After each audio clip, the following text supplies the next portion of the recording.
Les mentions de la montagne dans la Bible sont très nombreuses. La première d'entre elles est évidemment le Sinaï, encore appelé l'Horeb, où Moïse se trouve en présence de Dieu lui-même. Les épisodes où Dieu s'adresse à Moïse sur la montagne sont nombreux. Le plus connu est sans doute l'épisode du buisson ardent, à travers lequel Dieu révèle à Moïse son nom. Yahvé, je suis. C'est là aussi que Dieu donne à Moïse sa loi, ces fameuses 10 paroles que le peuple d'Israël aura bien du mal à recevoir et à mettre en pratique. Mais la Palestine est un lieu escarpé, et il y a bien d'autres montagnes dans l'Ancien Testament.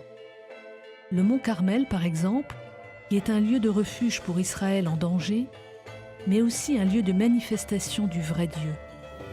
Et enfin, le mont Sion, sur lequel est construite la ville sainte, Jérusalem.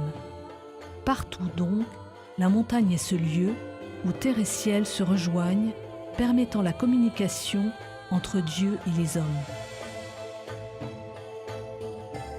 Dans le Nouveau Testament, la montagne est elle aussi le lieu de la manifestation de Dieu. C'est sur une montagne que Jésus prononce son célèbre sermon, ces fameuses béatitudes qui sont comme la loi que Jésus, tel un nouveau Moïse, apporte au monde. C'est sur une montagne qu'il apparaît à 3 de ses apôtres, nimbés de gloire, transfigurés. Mais il ne faut pas pour autant passer sous silence 2 autres monts plus sombres. Le mont des Oliviers, où Jésus prie avant sa passion et où il est arrêté, et enfin le Golgotha, où il est crucifié.